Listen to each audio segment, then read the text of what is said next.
Okay, I'd like to welcome everyone to the Village of Northfield regular council meeting of September 12th, 2018. So rise to the pledge, please. I pledge allegiance to the flag of the United States of America and to the republic for which it stands, one nation, under God, indivisible, with liberty and justice for all.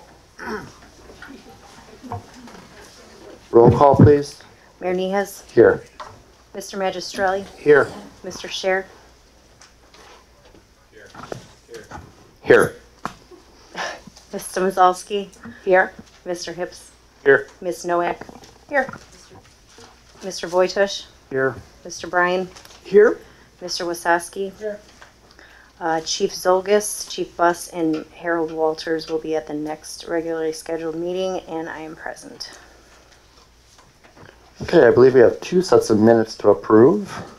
We have the July 25th and August 22nd, I believe.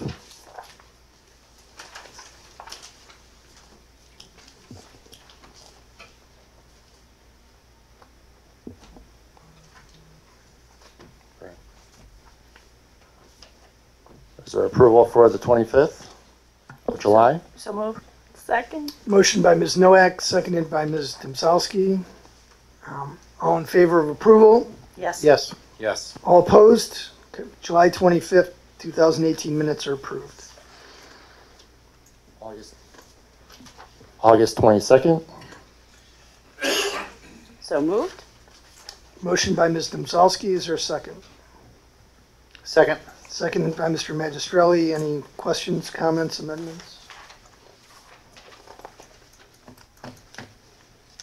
All right, hearing none, all in favor of approval? Yes. All opposed? Okay, the August 22nd minutes are approved. At this time, is there anyone in the audience that would like to address us at this time? Mr. Wiggin, you know the drill. Okay, I'm already signed in. Last week you signed in. About this legislation, the 21854 with the rubbish cans and all that, I'm a little concerned about regulations that we have to use the cans that are being supplied by the rubbish company. My problem is those cans, they're not little, they're good-sized cans. Maybe in the summer will be all right to roll down your driveway and get them to the street. But when you're in the middle of a snowstorm or just during the winter when the snow is 4 or 5 inches and you got to get your rubbish out to the curb, as a senior citizen, and I think there's a lot of them in this village, it might be a job to drag that thing down to the curb. And then after it's picked up, we have to drag that can back. Right now, for the last 25 or 30 years, I just set a plastic bag that's sealed. I set the bag out down there by the curb. The rubbish comes through. I don't have to worry about cans being blown all over the neighborhood or even have to go down and drag it back to the house. Now, I know that I don't know how many senior citizens in this village, and they're not all healthy, and there's a lot of women that are widows, and I don't know how they plan on dragging those cans. I hope it's not going to be a mandatory problem. I guess I can respond, Mr. Wiggin. It is mandatory. That's part of the reason we got the price we got, because they're going to automate it, and the person doesn't have to get out of the truck for most houses if it all fits in the can. If you have extra stuff, you can put that, next to the can. I don't know if you're aware, they do have smaller cans for senior citizens. Instead of the 96 gallon, they have something like, I don't know if it's 58 gallons or 60 gallons that are 65 gallons that are, 2/3 of the size of the big one. So they are pretty light, and they're smaller. So I guess what I would suggest is you try it, and if there's a problem, let us know, and we'll talk to them to see what we can do. But they have told us that it is mandatory to use them. And if you do not use them at all, they're going to give you a couple warnings and then skip you. So, You know, it's hard for me to be like, it's almost like being forced to use these cans. I know. And all these years I never did, and I never have to worry. And then I watch on a nice March afternoon, watch the cans blow down the street. I don't worry about that because I don't set a can out. Right. Now I'm going to be obligated to this company because they want to go automation and pluck up the stuff and don't have to get out of the truck. They're not helping me. They're only helping themselves. So as a resident here, I think there should be some kind of amendment to this thing, or just something for senior citizens to, that they're not all obligated to use any kind of can, so they don't have to take it out or bring it back. That's about all I can say. Thank you. Okay, thank you. Thank you, Harold. Just for the record, Lieutenant Joe Zemek entered the room. He's representing the fire department tonight. I don't know the exact time of that, but he did enter the room.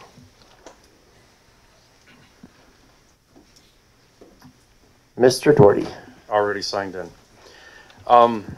The way council works is when we sit up here and we listen to everybody, then we only get to speak now. We can't say anything after the meeting. But I have a couple things that's really been bothering me. And unfortunately, they're going to be addressed to Mr. Scher. Not to bring up touchy subjects, but I watched the video 4 times. I did not see that our officers were out of line at all. I thought maybe, possibly, but I couldn't find really anything that was done wrong, Keith. I'm sorry.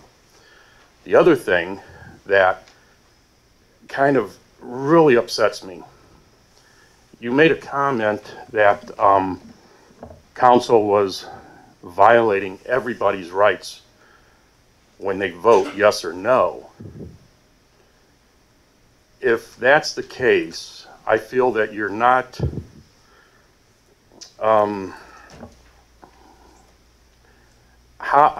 guess I want to know, how can you sit on the bench if you're anti-government and you don't feel that you can vote without hurting somebody's rights?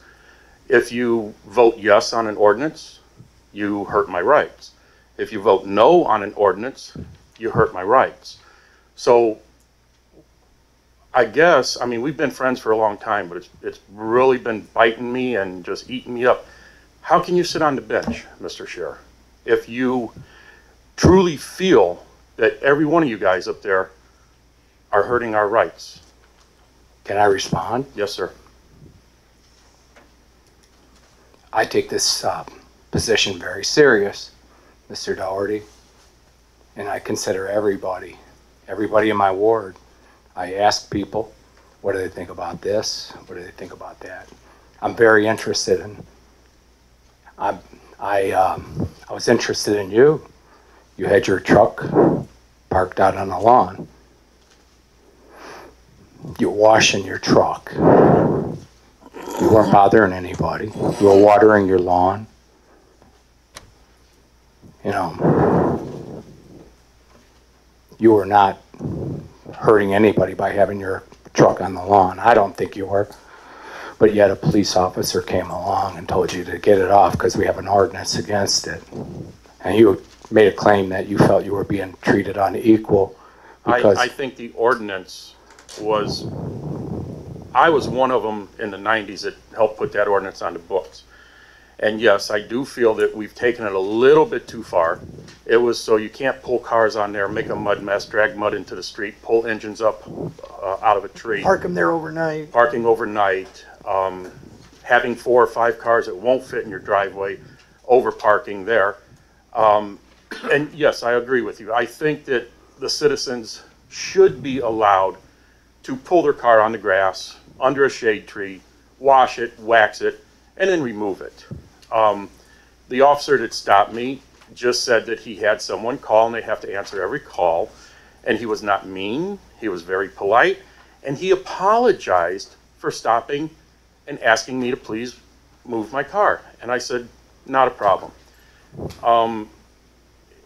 I know every one of these officers. I'm friends with a lot of them.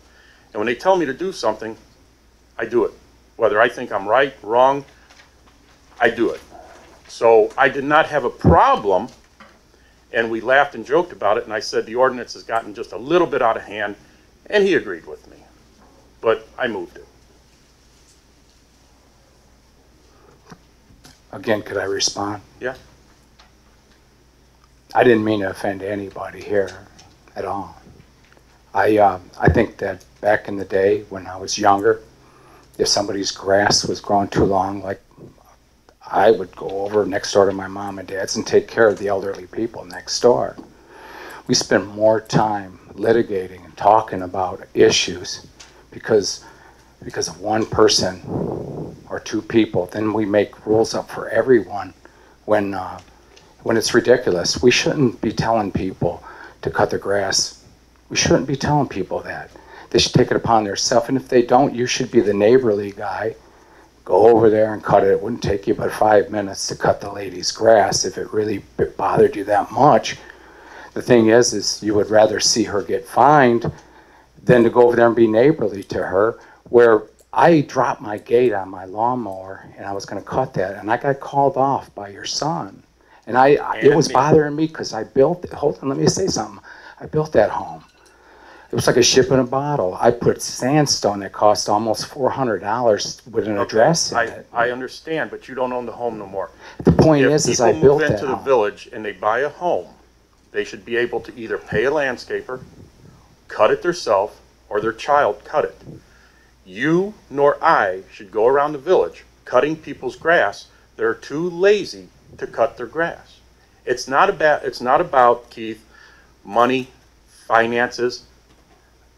I know where some of these people work. I know approximately how much they make. It is about laziness. This is not the slums. This is Northfield. We have a beautification program that the mayor tries to enforce. I have tried to enforce that when I was sitting in that seat. And I expect it to be upheld. I'm still fighting 110 Magnolia, and I won't stop until something is done with 110 Magnolia. So you don't have the right to cut people's grass because it's high. And if you're going around cutting people's grass because it's high, I ain't cutting mine no more. Mr. Doherty, I don't cut people's lawns. That's fine. I don't cut people's grass. But if I live next door to that person and I'm looking at it when I pull in my driveway, by all means, I'll go over there and cut it. Because it rather than for me to cause a big stink with council and everybody, you better do it. I'm just going to say there was a person that I know, that you know, that fertilized that same person's lawn. I'm not going to mention any names, so that the grass would grow faster. And I think that I was appalled. And all I was there is just to make everybody stop arguing about something as simple as cutting grass. I think we should be more like neighborly people and take care of each other and not try to hurt each other. That's all I'm trying to say here. I take this position very serious, very serious. So you shouldn't tell me, get off the bench, Keith, because in 3 years you have every right to run again if you want this seat. But right now, I'm here and I plan on doing the best job, and I plan on representing the people in my ward to the best of my ability. Don't embarrass the village. Don't embarrass council. Don't embarrass me as my representative. You are right now.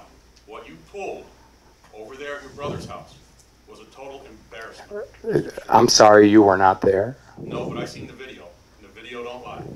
I seen the video too, and this is something that we're going to leave alone now, Mr. Doherty. We're not going to talk about it. I just want to interrupt for 1 second. I just want to interrupt for 1 second. I honestly feel that the situation from the previous meeting, if it would have been discussed in a more private manner, the video never would have gotten out. And I think that's something that, you know, we could have maybe avoided, and people wouldn't have known. And you had a concern, and I totally appreciate that, but I think because it was brought up in the public meeting, the curiosity was like, well, now I want to see the video. And then the video ended up on social media, and the video ended up in publication. And we could have eliminated that if we would have had a private conversation, you know, like, hey, there's something that happened. I'd like to talk with you or the mayor or all of council, and, you know, can we get together and chat? And it wouldn't have got out. Can I respond? If not, I will not. You may respond. I've had different individuals come to me and talk about their situation, which they didn't feel was very fair at all, confiscating their vehicles and treating them in the same such manner. I brought it up because I felt like I am here in this community since 1973. I'm not a troublemaker.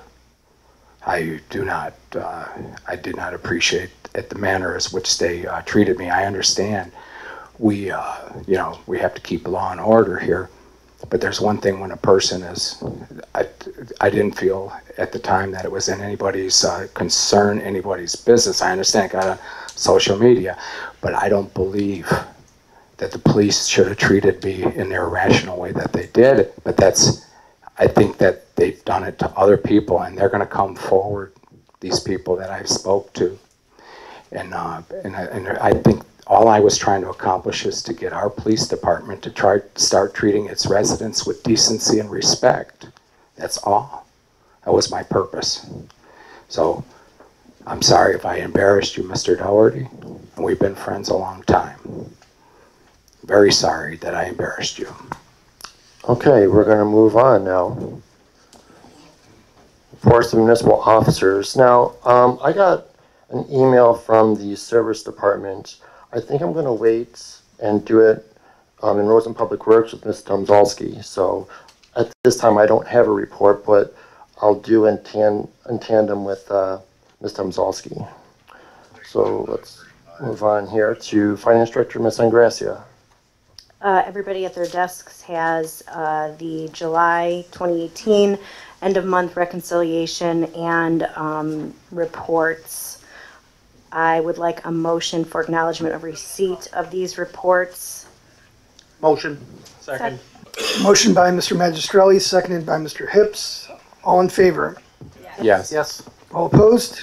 Okay, motion is approved. Okay, the second item that I have is the audit expenses are being increased due to the length of time that they have been here, and the amount of back information that they needed to acquire for their records. So the previous audit estimate was $13,671. The new estimate is $15,926, and I would like a motion for approval of this increase. Motion. Second. Motion made by Mr. Magistrelli, seconded by Ms. Noack. Any questions?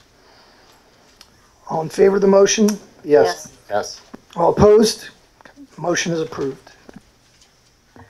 Okay, and then finally, the insurance renewal is on the agenda for this evening. I want to make sure everybody is aware this is a 2-year renewal, a consistent 9.9% increase, so it's not going to increase this year and then next year it will be a flat 9.9%, and the final month, the 24-month premium, will not require payment. So this is an absolutely sweetheart deal.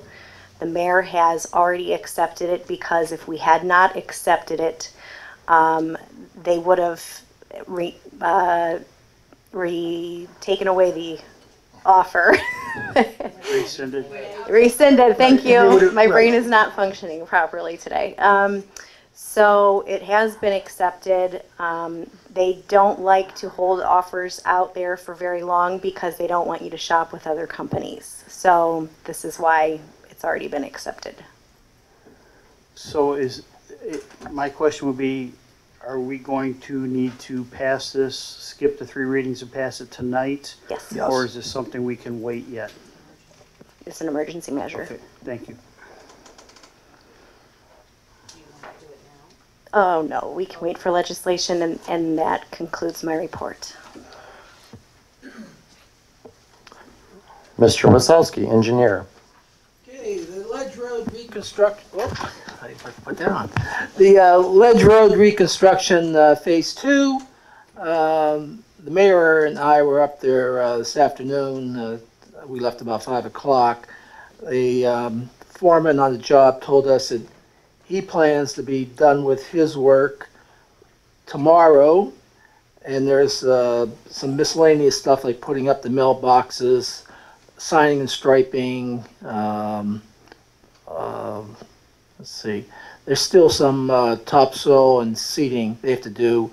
The other crew is going to come back on Monday, so they're going to try to get their stuff all finished. Though they're pouring the concrete and putting the asphalt in. There's about 7 concrete sidewalk slabs they have to pour, and there's the asphalt at the east end of the job in Macedonia they have to put in. And they're doing that tomorrow. So they want to be out there Monday.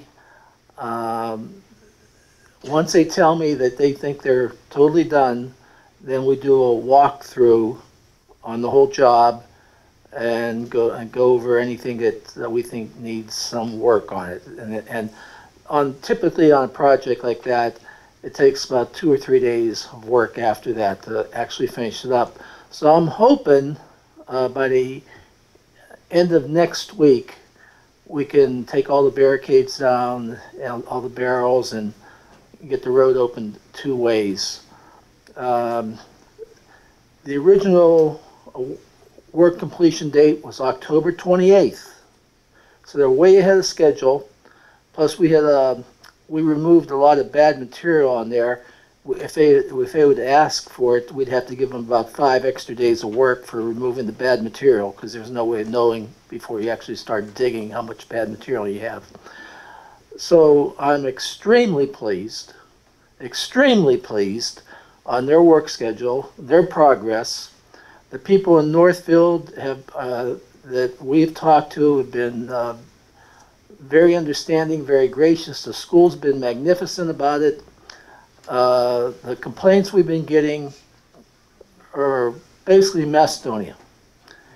And one of the biggest complaints we get is we close Firestone Lane. The village did not close Firestone Lane by ourselves. We were asked to close that by Macedonia because people were going through, all the people coming up from Northfield Road would cut through, and the residents in the Firestone Lane subdivision were complaining about all this traffic. So that's why we barricaded that road. We were asked to do that. We spent a tremendous amount of money on police protection. More than I think, so I've been here since '85. If you added all the total money we spent on police protection from '85 until now, is probably less than what we spent on this one job. And when we did phase 1 of Ledge Road, I think we spent maybe $500 on police protection. We're probably up to $30,000 now on police protection. And the reason is, when we first opened up the road, we tried to keep it open. The people, unfortunately, I've counted, I'm not there 8 hours a day. I try to show up every day for anywhere from 2 to 4 hours. I counted over, myself personally, over 20 cars going the wrong way. Extremely dangerous situation with one lane, going the wrong way. And when we stop them, they say, didn't you see the 11 one-way signs on the street? There's 11 one-way signs. If you miss one of them, you got 10 more you have to miss. Plus, we had 2 barricades on the west side, or the east side, where normally we only put 1, saying the road's closed. 2 barricades on the east side where it said road closed except for local traffic. The people ignored them. In a couple cases, the barrier on Milford, they moved it and drove their car. And they did that a couple times on Firestone too. They moved it. And we asked them, like when they were going the wrong way, well, didn't you see the signs? And they said, well, I'm being careful. And if the people know the Milford area, there's a hill there that you can't, that design speed at that point is about 35 miles an hour. These cars actually come flying over that hill. I estimated that there's cars that go way over 50 miles an hour. And one of the neighbors told me, oh, you haven't even seen anything. At nighttime on the weekends, it becomes a racetrack sometimes. And they literally, the first couple weeks we were working up there, I was extremely concerned about somebody hitting the backhoe or the great all, because they have blind spots, especially that great all. There's blind spots the guy can't see, and he turns that machine. And I was really worried about people getting hurt. And personally, if I was a police officer, I would have ticketed every single person that went the wrong way. I wouldn't give anybody a warning. If somebody just went through going the right way and ignored the sign that said road closed except for local traffic, I'd give them the warning the first time. But the ones going the wrong way, I would get no warning. I was involved in a job years ago where a construction worker was killed because somebody came off a side street that had a barricade saying, road closed. They went around the barricade and killed a worker on the job, ran him over. And I will do everything possible to never let that happen. And I don't care if the people get angry because it takes them 5 extra minutes to go around. And the excuses, the best one is, my GPS told me to go this way. So you ignore 11 one-way signs. My GPS said to go this way. Rich, can I ask you a question? Yes. Last weekend, I talked with Chief Zolgis. I almost called him Sergeant Zolgis. But he told me that it was open from Northfield Road to Freeway going west to east. Today I tried to do that, and from east from to Northfield west Road, from west to east, was open. Yeah, yeah. Yeah. Well, I tried to do it today to come up and come into Milford to my house. Yeah. And it was closed today because of construction work. Is that going to be a periodic thing for the next 2 weeks, probably, or for the next week until they finish? Do you think? No, or? it should be. I didn't hear about that. They were doing something by the school over there, yeah, so they were they putting shut it down. topsoil in, and they were forming some these miscellaneous slabs they were forming today. So I no, guess my question would be, when he told it's me it to was local open. traffic only. You're not local traffic. Local traffic between the signs. It's just between it's local traffic only is traffic that has But- buildings on Ledge Road only. But when I talked to Chief Zolgis, I informed him that I was going to pick up my boat, and I wanted to know if I needed to come around the plaza or if I could come up Ledge, and he told me it was open. But I didn't go that way anyway, but because I went to the Title Bureau.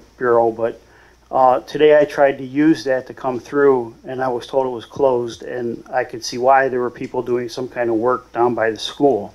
Yeah. So they're my putting in question is topsoil. that going to be periodically closed again, or still? In all the times I've been there, which is almost every day except for I was on vacation, it was open one way. You may have to wait, like we were pouring the concrete. Sure. The truck's in one lane and you're pouring the other. You can't physically go, so we had to dump the concrete, the whole load. Then we let the traffic proceed. So if somebody were to ask me what is open, then it's only for the people that are on Ledge Road in that construction That's zone, correct. correct? And the Okay, people thank dropping, if you drop your kid off at school Sure. or at the You still have to get daycare out center, somewhere. Yeah. daycare, you're allowed to go and Okay. do that, Thank drop you. and pick off, okay? I just, what Chief Zolgis had told me, I started to tell people it was open one way, and I just don't want to make the wrong statement. So that's why I asked. That's a correct statement, yeah. It's been from the very beginning that anybody that has a sticker, they're the only ones that are supposed to be able to utilize that road, except for those that are going To the to school. Leeton or the Yeah, daycare. it just wasn't And- explained that way to right. me, that's all. And that's why I was asking if it was open to go through now or not, and that's what I wanted to know. We've had a number of problems with people going to Shepherd Road in Macedonia, it's Macedonia Twinsburg border, and claiming that's local traffic. And we kind of say there's other ways you can get there with 82 and Valley View going out either that way. Thank you. Okay, so it's coming to the end. And the job, the total budget for the job, we're going to be quite a bit under the total budget for the job. So, and they're doing excellent work. I think of all the contractors, they're an A company. They just do very good work, and they actually treat the residents extremely nice. Yeah, so Different. it's I have talked to the foreman, Jimmy, and Jimmy. Yeah. and as well as a lot of the other gentlemen. And in walking the sidewalk now, it's nothing but praise. They are, I mean, the residents is nothing but praise. You're So- walking the wrong street, side of the No. street. Now, It looks very nice with the no, sidewalk. I've spoken to the people in Macedonia, and it's basically what information they were not getting from Macedonia. That's what they were concerned about. So I gave business cards out and informed them that I'll be more than happy to help them in any way we can. But I just wanted to let you know from all the residents, they're very happy. My only question for you is, I know that speaking to the foreman, he has not been able to give me a day that it's going to happen because it all depends on how things go. Yeah. But I would like to let my residents know when are the mailboxes going to be done, because a lot of people have not put them out there for that He yet. told us today they're going to be tomorrow. Tomorrow? Tomorrow. I won't be able to tell them that. Yeah, that's what he told us. All right. See, Thank you. The foreman, though, I want to tell you, Jimmy doesn't have the final say in what happens. He has superintendents in the office that tell him, like, when the concrete's going to be poured, basically when the topsoil is going to be delivered. He doesn't have control. Jimmy's a really great guy working with, but it's not him making final decisions on scheduling, so, okay. Mr. Wykosowski, Yes. remember when we said tentatively that, tentatively the beginning of the school year, and I've had, she's had positive, she's talking to her neighbors, but I've had a lot of concerns, negative concerns. We have an obligation and stuff to the students and the parents over there, and we even set up where the service department was helping them go in and out of there, so there wouldn't be any kind of trouble. But the thing about it is I'm not real sure if Mr. Bryan or if you're the one who takes care of the contracts, but it's what I'm saying, like in the future, we would put a deadline and then a penalty if a project's not done. And I understand you're saying we're ahead of the game here because we're way ahead. We're going to get it finished, but it's kind of like an imperative that it be finished before the school year started, and that's what was mainly everybody's concern, and that's what people were inquiring with myself. That was never a factor in this. But it was in the There paper, was- though. Well, I have no control what's going in the paper. It was never a concern. The contract date is October 28th. I That's been understand that. Well, But They're I gonna finish in but September. What are you And they complaining actually about? did we start must- earlier than what they I'm saying were to you is supposed to, right? we, Yeah, it we, was supposed to be in November originally. we told residents that it was going to be done by the school year, and now it's like we're, what did we say then, actually? That's what I want to know, what you said or What somebody actually else did we said. say? I didn't Because say it. I So- was told somebody had read it in the paper, said we were going to have that road open for the school The year. contractor had made the statement to Mr. Walters that he would like to be done before Right. school started. It Yes. got published in the paper that they would like to be done before school started. They had weather delays, and they can rightfully ask for 5 more days on the contract.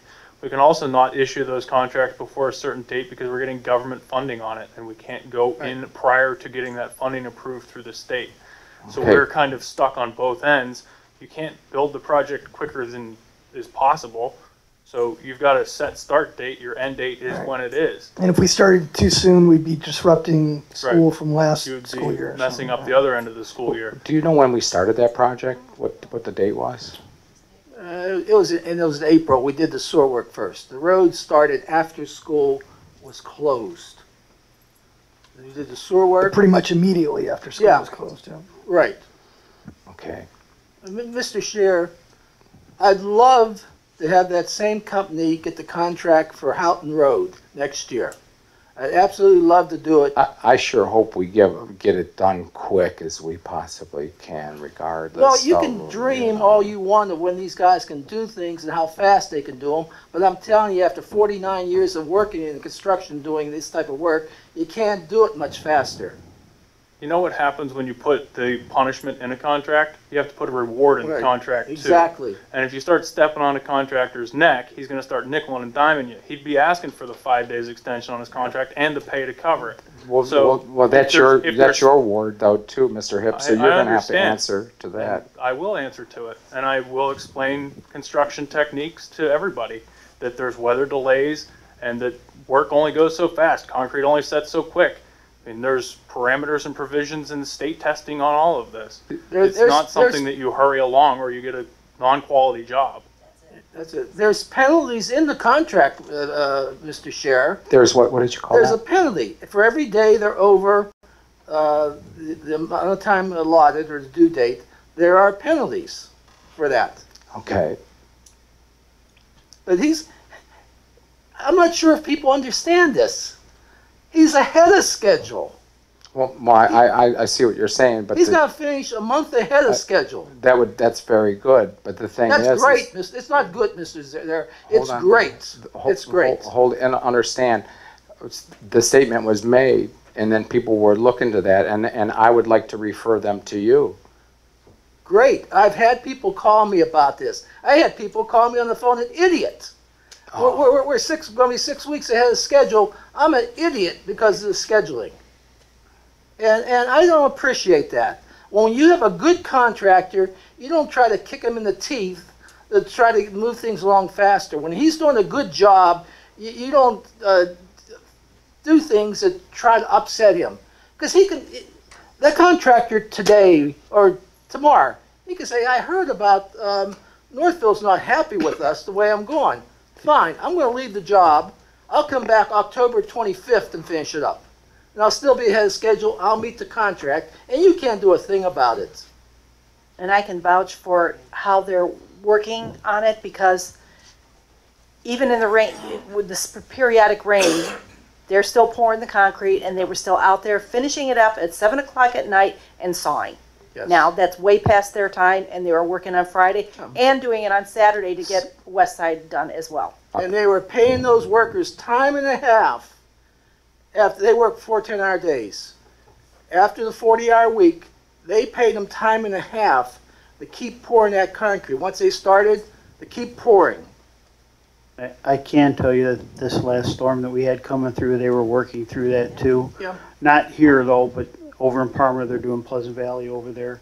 And they were working in the rain, they were covering everything, and they were, from what I could tell, they were In doing a Parma, pretty good job. their contract with Cuyahoga County, it's a Cuyahoga County engineer's job, that's set in there, they get paid, the county's paying them time and a half to get the job done before wintertime. They're getting paid in their contract stating that.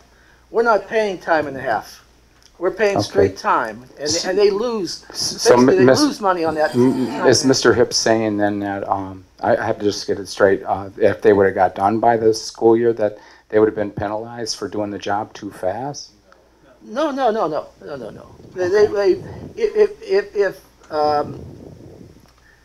We don't charge them a penalty for being late. We charge them a penalty for extra expenses incurred to the village because of being late. Like this job, I'm getting paid a lump sum. On most jobs, we get paid, since it's issue 1, that's why we're getting paid lump sum. Most jobs, if I was out there doing the construction administration and inspection, I'd get paid per hour. And my inspectors or the testers would get paid by hour. So if the guy lands up taking an extra 5 days of doing it and I have to work 20 hours in those 5 days, there's 20 hours of my time that somebody has to pay, and the village pays me, not anybody else, but the village would pay me, but we'd be able to recoup that money because he went beyond the time required to do the job. We're not penalizing him as such. You can put penalties in the contract saying, no matter what happens, if you're over the time limit or the drop dead date to complete it, you get fined and say $1,000 a day. But if you do that, and the state's already decided that in their state contracts, you have to pay him money if he do the opposite. If he finishes ahead of time, you pay him the same $1,000 a day. So we don't do contracts that way, and then the state doesn't do them that way usually. Ahead of contract completion date, we'd owe him $60,000 by that line. Yeah. If you wanted to put a penalty. If you wanted to put a penalty in the contract, if he's 60 days ahead of contract, we'd owe him an additional $60,000 on that job. Right. So that's why you don't do that. It's in every contractor's best interest to get the job in the ground and done and on to the next job. That's how they keep making money. If you stick trucks and people out there, that's costing him more money. So if he's 60 days ahead, he's got 60 days to go wrap up another job. All that equipment he has out there, when it sits there, he's losing money on that equipment. I see what you're saying. So we spent $30,000 more on police protection there, and then plus the service department's been over there too. We spent $30,000 on police protection for safety. And the service I department did understand not about the incur any safety. additional overtime expenses on any ounce of that project. And we did get a lot of that revenue back from the tickets that were written for the. Yeah, one accident out there, $30,000. Unfortunately, one accident is going to wipe out way more, and one death. No, I wouldn't want to see that ever. No. We'd finance the whole contract in one death out there, Yeah. like literally, $1.7 million. No, I will not cut down on safety on a job. No, I would not Because of suggest some that. and I consider it minor. It takes 5 extra minutes basically to go around that area. I've walked on Ledge Road and I've seen what a nice job it is. I've seen how beautiful it is. I just was praying that it would be done by now. Well, the next contract, we can put, like Iowa County did on the Pleasant Valley Road job, we can put it and we can pay, well, if Patricia agreed, we can say, we'll pay you time and a half to do this, and we want you to work instead of 40-hour weeks. We want a 60-hour week. Right? If it's pouring rain, they just can't work during pouring rain for the whole day. We'll pay you the time and a half, and we'll get a contractor to do that. So summertime we had a lot of rain, is what you're saying, huh? No, we didn't have that much rain. No, but there's certain days, if you're going to pour concrete pavement, you can do it when it's drizzling, and we cover it up with plastic.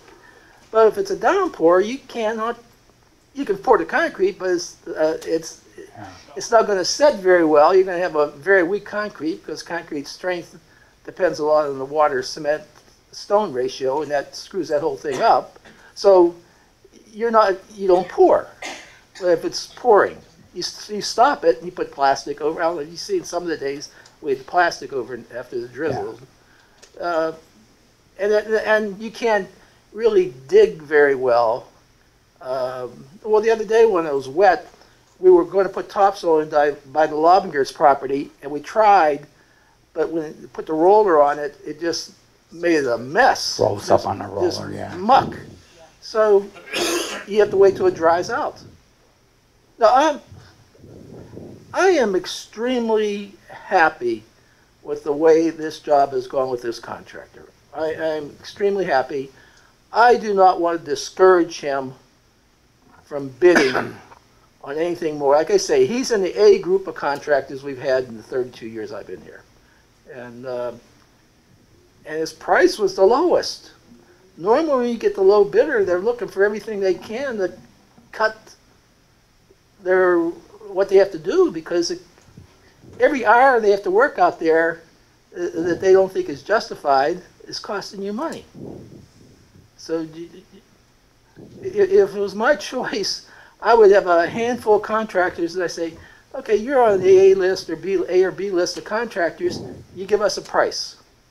And you C and D guys, no, I don't want to see you on a job, even though your price is going to be lower. When I hire people to do stuff on my home, I don't go for the lowest price. I go for the one I think is going to give me the best value for the money I get. I pay higher prices because I know the contractor does good work. Because in the end, you lose if he doesn't. You know, we got a 3-year guarantee on the job, basically. So if something fails in the 4th year, we're done. We're fixing it ourselves at 100% cost. So I'm just thrilled with the way this thing is coming along. The first job we had a lot more problems with time. Summit Avenue? No. First phase of Ledge Road, the 600 feet, we had he took a lot more time. If we had the same contractor doing the same rate of work, we would be there probably, maybe January or February. And we wouldn't have the seeding done then, too. Then you had to come back in the next May to do the seeding. It's just... Rich, I got to say I'm pretty excited, and I could probably speak for all the council. I'm excited about that sidewalk being over there, because the safety of all of our kids that are walking to school over there. And I honestly think that we should be adding sidewalks on every street to get the kids off the street. But I like how it's coming together. That's council's decision if they want to do that. But we have an ordinance that it's the homeowner's responsibility. On that particular job, we got the state help funded it, and we got a community development grant for the first part of it, the sidewalk, paid for that. Yeah, since the school there. Okay, next, anything else on Ledge? Okay. The proposed WOW communication electrical cabinets. I put some photographs with your package. WOW communication, they're doing these high-speed internet lines, and they're putting them aerial on the poles, mounted on the poles.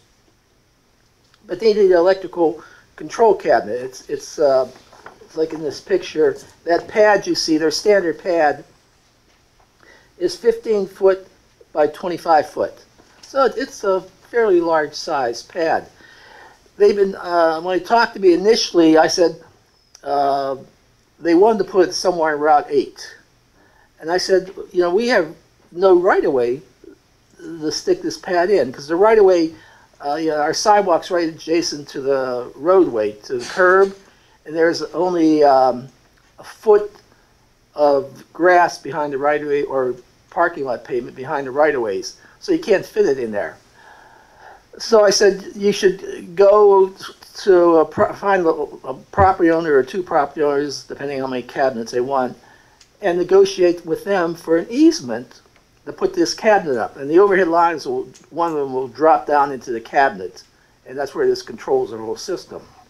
Well, they tried some property owners, they mentioned one of them to me. In fact, two of them they mentioned to me. I won't mention who they are, but the people were talking absurd values for the easements on these. So they said they're not going to pay these absurd prices, and private property owners don't have to do that, give them an easement for that. So he asked me, first of all, could he use the village fire department behind the village department east side?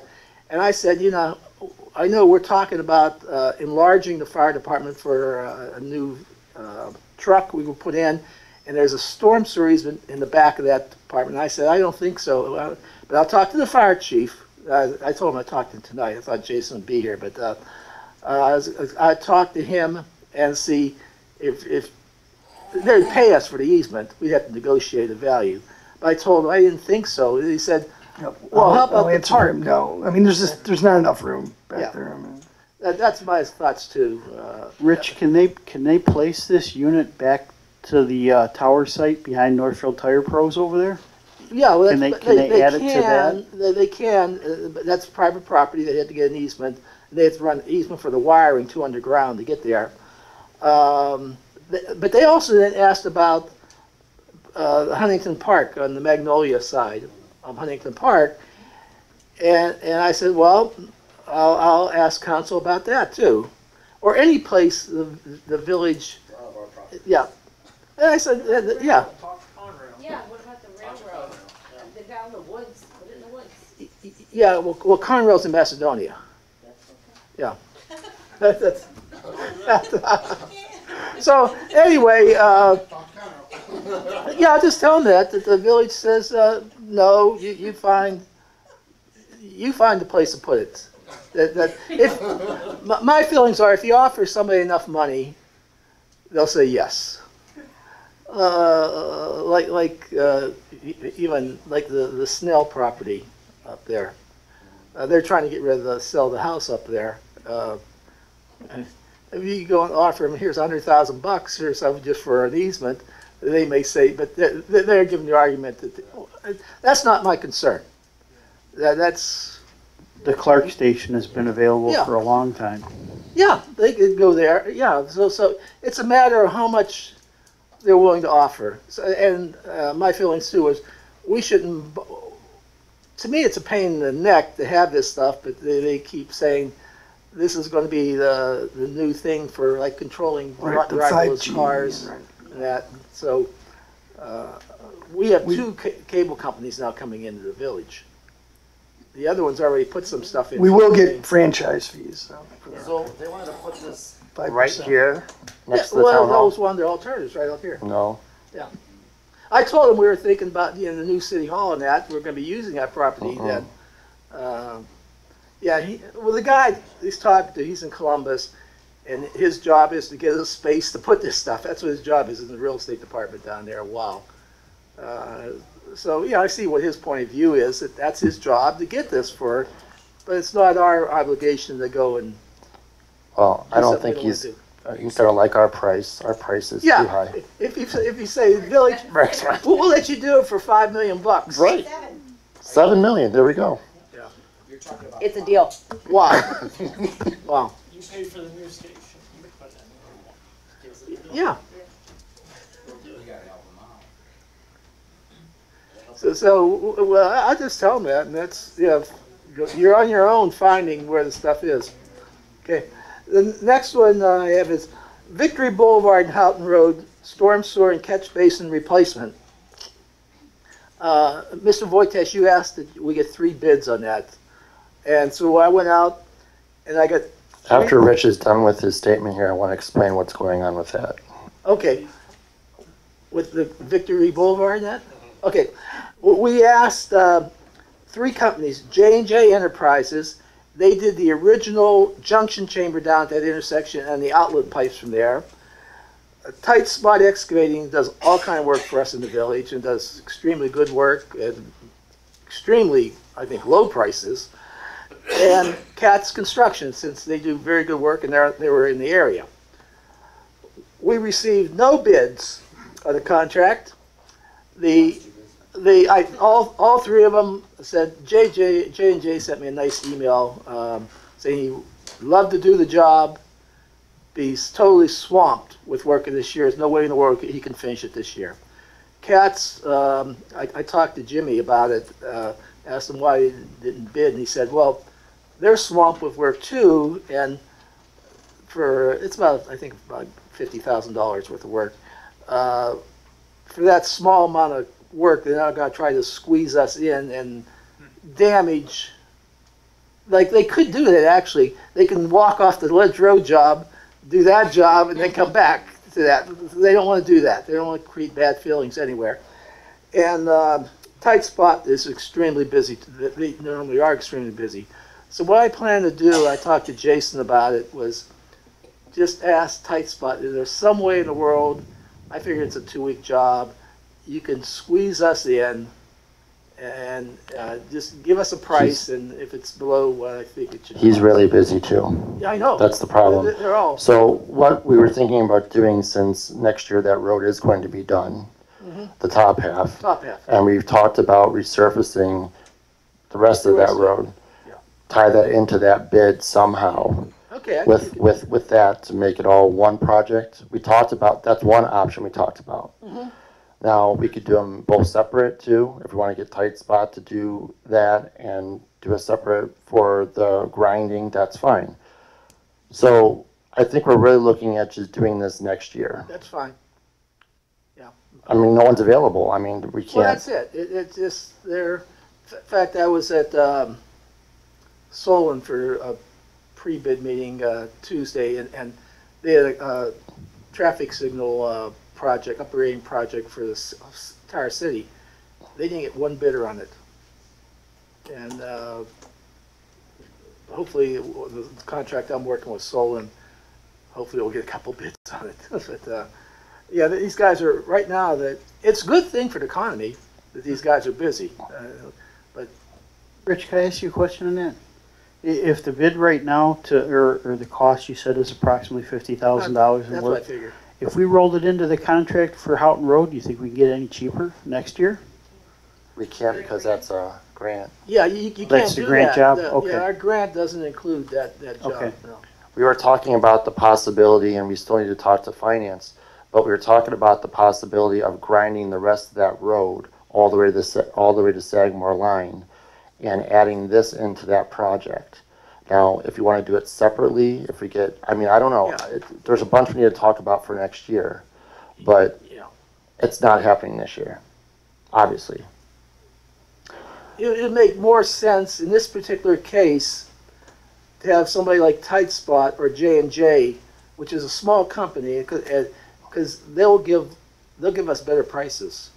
And if you grind the road, what you're getting is a paving and grinding contractor. You're not getting a sewer contractor on something like that. In fact, I know who would get the job. I'm pretty sure I know who's going to get specialized. But I think, you know, doing all that work on that road and at once in that year, instead of closing it again to put that, I mean, that's going to get people aggravated. We do it all together in some way, shape, or form to get that road all done at once. That'll work out. We close it once. Yeah. Not Yeah. 20 times, you know what I mean? Yeah. That's what I would like to do. We still have a lot to talk about with that, but obviously it's not going to get done this year. In the interim, there's a metal plate on there with cones. Yes, there is. Is there a way to either recess the plate or put dry patch or cold patch up to it, secure the plate to the road so it's not skidding around this winter with plows We and can try whatnot? putting asphalt around the plate, Or but there's no support. There's very little support underneath there. The walls are falling. right, if we got a bigger plate and mill to recess, set the plate down in and then anchor it, so we're not swiping it with snow plows and people don't worry about cones this winter. And Is then that a we should possibility? add a raise the plow sign too, so we don't forget and take out a plow. I'll talk to I just Jason tomorrow wanna about make it. as good as possible. It's been an issue for a while. I just want to make Oh, yeah. it It's make been it an issue all able to this go year. through the winter a little better for us. Yeah, the one plus thing is there that very few people go down that road. So only the people who live there, basically, unless you make a wrong turn. So those people know about it. So it's not a real hazard right now to me. But we can do that. It's just you want to spend some money doing that, and basically you're spending money for maybe a 9-month use of it, something like that. So I'll you talk to decide. Jason tomorrow Yeah, I and didn't we'll know see whether there where was a we're way to at. do it. I'll talk to finance also, see For where now. we're at with everything. Okay. The Houghton Road reconstruction and State Route 8, 3 traffic signals. We're still working on that. We moved up the bid advertising date to December because of the problem there is in getting these mast arm poles. I think I mentioned before, it's a 5 to 6 month wait to get the poles now. So we're going to try to save at least 1 month of that to get it bid. The State Route 8 and Ledge Road traffic signal upgrading project. The bid opening was 3 o'clock on Monday. We talked about this the last time I was here in July. We received just 2 bids. Signal Service for $189,950.54 and Param Electric for $190,535.48. My estimate was $173,217.72. Both of these companies were within the 10% maximum over, so we could accept either one. But I talked to them about what the difference was, and basically it was the cameras. The camera cost has exploded, and a little bit of cost in some of the other equipment. So it is what it is. So we're not getting the cameras any cheaper, I can tell you that. So the council did award the contract to Signal Service on July 25th, and we did get Summit County approved using the motor vehicle permissive license tax. I thought that was about $105,000 we're going to get. And then we have the grant from Ohio Public Works Commission for, I think that grant was about $85,000. So most of it's going to be paid from funds other than the village general fund for that, most of it. And the way the contract is written, I think I had 180 days to complete it, and both contractors told me there's no way in the world that anybody can finish it in 180 days because they can't get the poles for 5 to 6 months. So the contract is written stating 45 days after the poles are received, the contract is to be completed. So that one's not critical, and we have existing signals there, they're operational, so it's not a real big deal what day I have the new signals operating. So that's my report. Thank you, Rich, for working on that. Okay, Law Director, Mr. Bryan. Thank you, Mayor. I have no report this evening, but I am going to request hopefully a brief executive session after the business portion of the meeting is done this evening. Okay, thank you. Moving on to the department heads, Police Chief John Zlogas is not present at our next regular scheduled council meeting. Fire Chief Jason Buss is absent, but in his place is Lieutenant Zemek. No report at this time, Mayor. Thank you. Service Building Superintendent Mr. Walters is absent, will be at our next regular scheduled council meeting. Boards of Municipal Boards and Commissions, Mr. Hips, the Planning Commission. We did not have a planning meeting, but we do have a sign meeting the 19th at 6:30 here at Village Hall.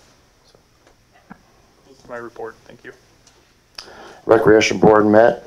We talked about the Halloween party. We had a lot of discussion of everything, getting all the donations, the money that we had received. How much money was that, Ms. Gracia, that we received? $1,200. $1,200 for this year's, so for new prop items and things like that for our displays. So everything went really well. We also discussed some changes to movie night. We think it was time and day and the movie that kind of didn't bring people out. So we're going to try it one more time next year to see if that was truly the case, and then we'll go from there. Am I missing anything, Mrs. Nowak? You hit it all, Mayor. Okay. Our next recreation board will be the first Thursday of next month, which is October 4th. October 4th at 6:30 here at Town Hall. Okay, we're moving on to the reports of standing committees. Mr. Magistrelli of Finance. No report today, Mr. Mayor. Mrs. Domzalski of Roads and Public Works. The only thing I had was just the information that Jason had sent out to us this afternoon in regards to a curb project. I think you know a little bit more detail about it that you could share, if you don't mind. Okay, well, the curbs, I don't know if anyone's driven down the tree streets, Chestnut, Birch, and all those in Ward A. The curbs are looking pretty bad. They're pretty beat up. There's areas where curbs are gone. What we would like to do is bring in Mid-Ohio Asphalt at $29,500 to replace these curbs. And then they will also put a rubber coating over the entire curb, over the entire development. And so it wouldn't look like we replaced curbs. It would all look uniform. So talking with finance director, I don't know exactly what we want to do from here. Obviously, it's something that I would like to see done. I don't want those curbs to get any worse than what they are. This is not something that was budgeted for, and it will require an appropriation amendment and a transfer from the general fund. Ms. Domzowski, was that email sent to everyone? Because I don't have it. It was. Yeah, it was.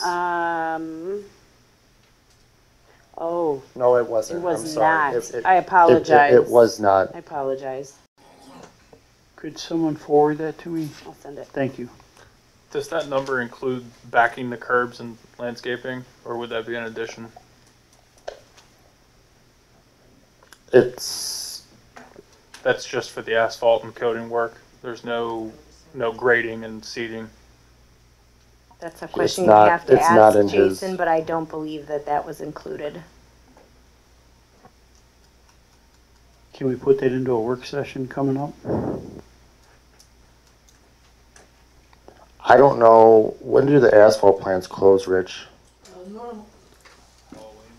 Normally, about Thanksgiving, they have stayed open, in fact, the one year they stayed open until, I think, December 23rd, because we had the last paving job in the Cleveland area the one year. But generally, you figure Thanksgiving, you stop at ordering asphalt at that time.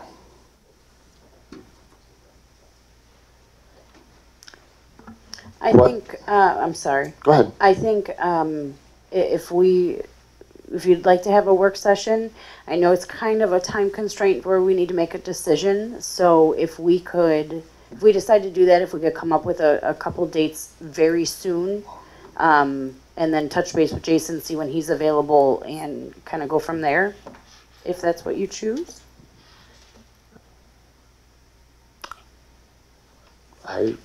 It doesn't matter to me. I'd like to schedule that, but what I would like to do first is speak with Mr. Walters. I'll get a couple of dates from him, and then I'll contact council, if that's okay for everyone. That's fine. Question for Rich. Do you know where the funding is for the ledge project? You said that they were under. Do you know potentially how much? For my original estimate, I think about $200,000. Cool. Thank you. Yeah, the CAT's construction bid extremely low. The concrete, on phase one of our job, Ledge Road, I think the concrete was about $82 a square yard. CAT's bids, I think, 65. And that's the biggest single item in the contract. It was, in fact, I was a little bit worried about the cheapness of the concrete. But yeah, it was a tremendous price. I heard he's buying it off of somebody. Well, you know, they were doing 3 jobs at once, 4 jobs. They were doing Parma, they had 82 in Brecksville. Yeah. They were doing They're doing Oak Macedonia, Park. too. They were doing Macedonia, Oak Park and Independence, and Ledge Road. We were very fortunate they got the contract. And you know how happy I was when they signed that. Yeah, we had one contract a few years ago in Berea with them, and they did a good job on there. But I was a little bit concerned that price on concrete was unbelievable. Yeah, I don't think we'll ever see that again. That's 1975 price. That's real long time ago. That's that price. And I frankly don't know how they got, because they're getting it from Medina and Carr. Carr's always an expensive supplier. Oh. Yeah, so we're in good shape there. Okay, so Nick, you'll come up with a couple of dates. You'll also get together with Mr. Walters. Yes, I'll get a couple dates from Mr. Walters and then contact, I'll have at least 2 dates for council. Okay, Thank you. That concludes my report. thank you. Moving on to Mr. Sheriff, Health and Welfare. Yes, I'm health and welfare. I went over with the mayor and the chief. We rode around the neighborhood and was looking at a few things that concerned me. I think both the chief and the mayor may have misunderstood me. I mentioned crosswalks, and we have seniors, we have children on bicycles, we have handicapped persons, blind persons. We have a lot more traffic than, pedestrian traffic than we ever did. And when I mentioned crosswalks, I realized going across Route 8 as a Department of Transportation's, it's their situation. They have to take care of that. But our situation is where, like Chestnut, May, should think about this. Oh, it's very important. I have no problem with that, doing that. It's just, I'm hoping that the mayor would not debate me on this issue. I'm not debating you at all. Okay. I think we had talked about this a year or 2 ago, about possibly even purchasing a machine and letting our service department do it, but I don't remember. Maybe we want to throw that in the work session with the curbs and talk about it real quick. It shouldn't take too long to talk, do you think? It's fine. I just have a question, because I'm just trying to envision. So when I leave for work in the morning, where I stop so I can get a clear field of vision, if I'm imagining correctly, would put me in the crosswalk. that is a problem. Okay, so, because I'm trying to picture this, so I'm thinking, so basically we would be hoping that our drivers would do the double stop before the line, make sure that it's clear and proceed. But however, I mean, I know I'm not going to run somebody over. that Would does- we that would does we have have to to move the work, stop but- signs back to allow both? Yeah, You there's a standard can't see. distance in the state manual, Uniform Traffic Control Manual, how far maybe where the person's sitting in the vehicle, where his eyes are, back from the curb line, and that's where you set your stop bar. So that would push it back from where they are now. That would push your stop sign back. So you'd be, actually on most streets, so you have your frontage distance, which shouldn't have stuff in. But when people put hedges or signs in them, there are problems sometimes with that. You should have an ordinance stating that you can't put anything that will block the vision of the side street traffic driver from doing that. No. And some communities have that, especially on hedges are always where the big problem. The people let their hedges grow, 4 or 5 feet, and the guy in the car, especially with the smaller cars now, they don't see over the hedges, so they have to pull right up to the curb line almost to see the stuff. So the thought process could possibly be, as we're redoing our corridor, when, with all the pictures that she's shown, where, there's the requirements for the sidewalk difference and things, when those things begin occurring, I can envision adding that in there, because then we can you're moving the help me out, Rich. Thank you. The Line of sight. Fortunately, on Route 8, our sidewalk is really right next to the road. In most highways, state highways, 4-lane highways, your sidewalk is back about 7 feet to the face, and it's 12 feet to the back. So you're pushing that stop bar back beyond there. And so that's much more of a problem when you have a normal state road. And Right. It's not just the line of sight for the car that's pulling out in the side streets, for the cars on Route 8. Too. I just feel like we should raise the bar and put crosswalks for our handicapped and our children. It's for their safety. It's not worth one life. And we should raise the bar. You also notice, Mr. Chair, on our side streets, we normally, I don't think, put center lines down our side streets.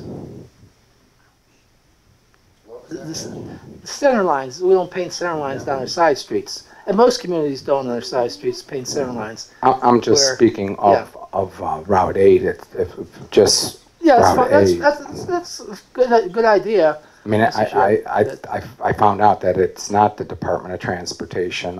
If we go across the street, it is the Department of Transportation. It is the Department of Transportation, but it's our responsibility to paint those lines for our pedestrians. And like I said, we have to raise the bar now that we're growing, we're expanding, and this is why I brought this up, because I believe that everybody's safety is a concern of all of us.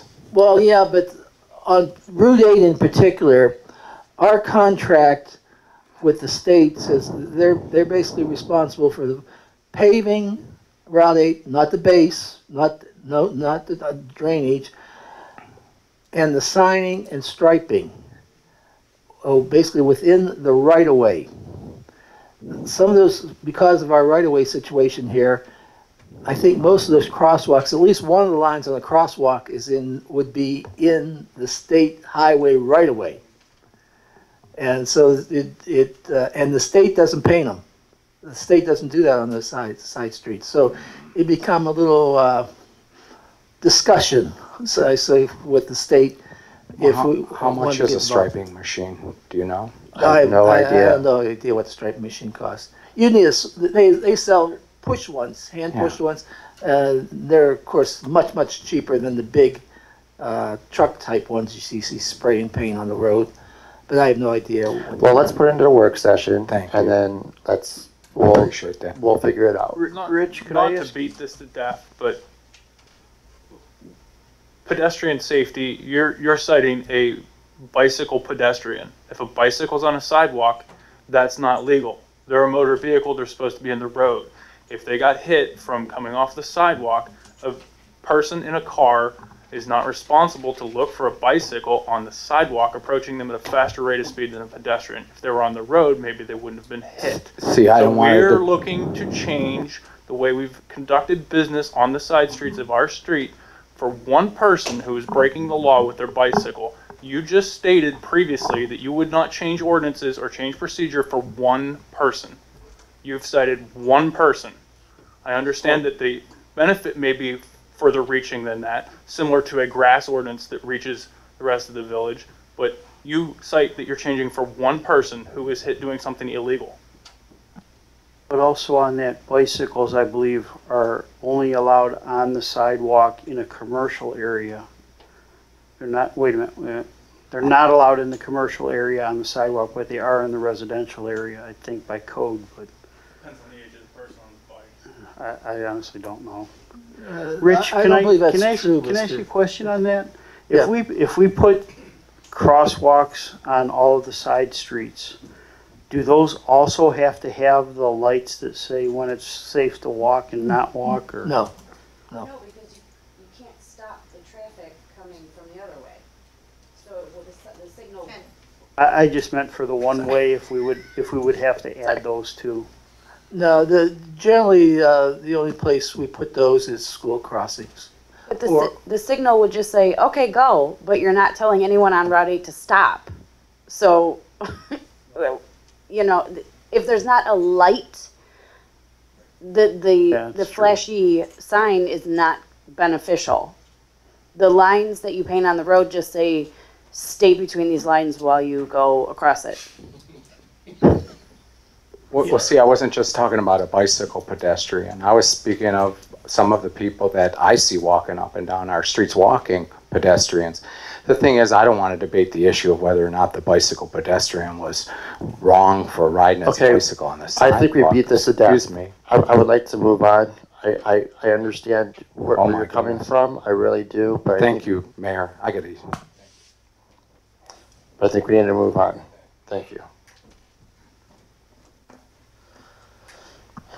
Okay, Mr. Wojciech, wages and working conditions. No report, Mayor. Mrs. Nowak of Fire and Safety. Yes, just a brief, everybody received in their mailbox from the chief.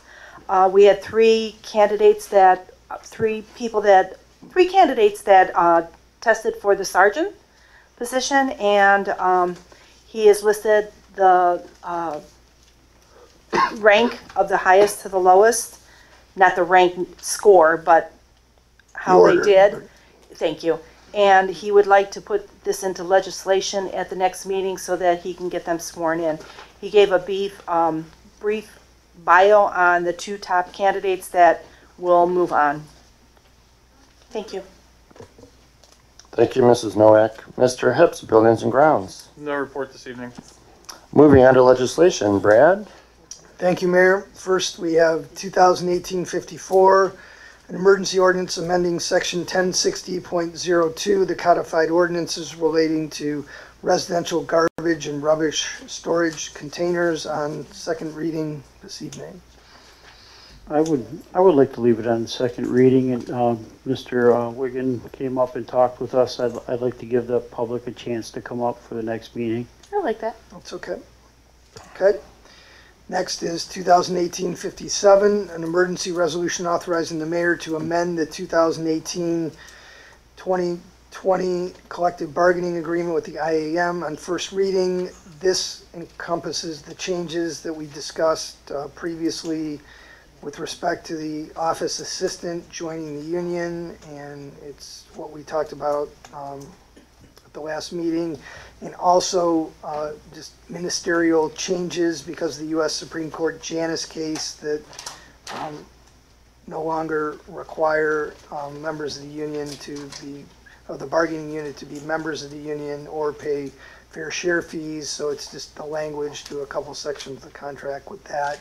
Doesn't have any monetary implications with that respect to those changes. So I would like those to be approved tonight if council sees fit, only because the union is getting pressure on the Janus changes to get that in the contract, and we have been discussing those for the last couple months. So. Are one of these letters of understanding from the union? The six, the letter of understanding just talks about the Janus changes. It's that one, right? This one here? Yes, so that's a new letter of understanding. So if someone wants to make a motion to suspend the three reading. I'll make a motion. Second. Motion by Mr. Magistrelli, seconded by Mr. Wojciech. All in favor? Yes. All opposed? Motion for passage. Second. Motion to pass by Mr. Wojciech, seconded by Mr. Magistrelli. Any other questions? Yes. I'm sorry. This is just editing something that was previously agreed to incorporate Janus. Is that Correct. okay? Excuse me, and it also adds the office assistant into the contract. Okay. Thanks for reclarifying. All right. All in favor of passage? Yes. Yes. All opposed? Okay. Next is 2018-58, an emergency ordinance amending section 232.03 of the codified ordinances relating to the position of part-time office assistant, and that was the previous name of the title. So this essentially, once someone is in the union, the collective bargaining agreement trumps anything that conflicts in the ordinance, but, it's obviously not healthy to have something on the books that doesn't reflect the present situation. So it just cleans up that code section to take out the designation that it's a part-time position. It just says there's an office assistant, talks about the control issues hasn't changed under the direction of the mayor, duties haven't changed, and then just that part was removed in section C because it goes from just being terminated by the mayor to having to abide by the requirements of the collective bargaining agreement as far as discipline and those types of things. So basically, this will eliminate a part-time assistant and allow us to use the full-time, correct? Correct, essentially, yes. I'd like to suspend the 3 reading rule. Second? Motion by Ms. Domzowski, seconded by Mr. Magistrelli to suspend the 3 reading rule.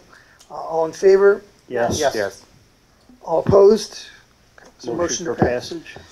Motion by Mr. Vojtich to pass, seconded by Ms. Noack. Any other questions? All in favor of passage? Yes. Yes. All opposed? Next is 2018-59, an emergency resolution authorizing the mayor to enter into agreements for employee medical, dental, and vision coverage. Motion to skip the 3 readings? Second. Motion by Mr. Vojtich to suspend the 3 reading rules, seconded by Mr. Hips. All in favor? Yes. Yes. All opposed? Motion for passage? Second. Motion to pass by Mr. Vojtich, seconded by Ms. Noack. Any other questions? All in favor of passage? Yes. All opposed? Okay. And last is 2018-60, an emergency ordinance amending section 246.065 of the Administrative Code relating to ambulance emergency squad service and delivery of additional fire services. On first reading, this is something that was a suggestion by the auditor. The delivery of additional fire services were an attachment to a 2014 piece of legislation that wasn't in the code. For the squad services, it referred to, pegging the prices to the Summit County Fire Chiefs Association. It's my understanding that they don't really recommend prices anymore. So we had those in an earlier ordinance, I think from 2008. So this just essentially just puts in one place where you can look at the code section, you can read what the prices are for providing these services. That's what we bill. If there's a customary insurance rate that's paid, we accept the insurance rate. So I'd like to make a motion to skip the 3 readings. Second. motion by Mr. Vojtich, seconded by Ms. Noack to suspend the 3 reading rule. All in favor? Yes. Yes. All opposed? Motion for passage? Second? Motion to pass by Mr. Vojtich, seconded by Mr. Magistrelli. Any additional questions? All in favor of passage? Yes. Yes. Yes. All opposed? Okay, the ordinance is passed. That's it for the legislation, Mayor. At this time, is there any old business, new business, or announcements? Before we go into executive session? Could I ask a question? Or do you want to wait till the work session here, or executive session? Can I ask a question? You can ask a question, yes. I'm not real sure. I'm told different things. Who runs our meetings? Does the mayor or the president of council? Which one of you The two? mayor presides over council under our form of government in the village. So the mayor runs the meetings? Correct. Okay. We're not running under Robert's rules? We have our own rules. I mean, we somewhat abide by Robert's Rules of Order. Under the ordinances, we're supposed to. Okay, I appreciate that. Thank you. I have a question. Yes. So, my question is, I don't even know if it's going to have an answer, but I'm just going to ask. I don't understand why you are so upset when we have to go to a work session to talk about it. And that's what was suggested that we do. We added into the work session and we all said, yeah, that's a great idea. You left the room. You're upset. I Oh, you couldn't.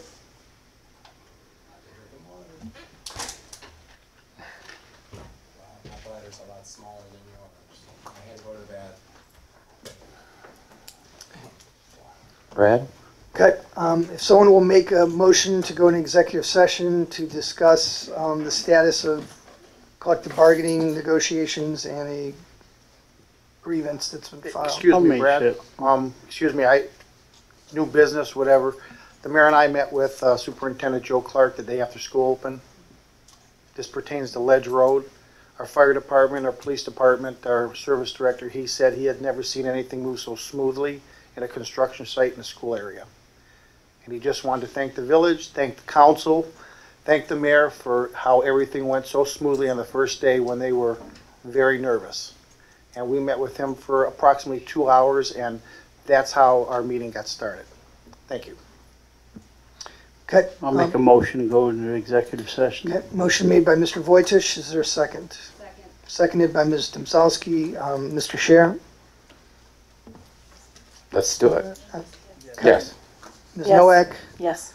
Mr. Vojtish? Yes. Mr. Magistrelli? Yes. Mr. Hips? Yes. Yes. Okay, we are in executive session as of 9:03. Yes, potty breaks are allowed.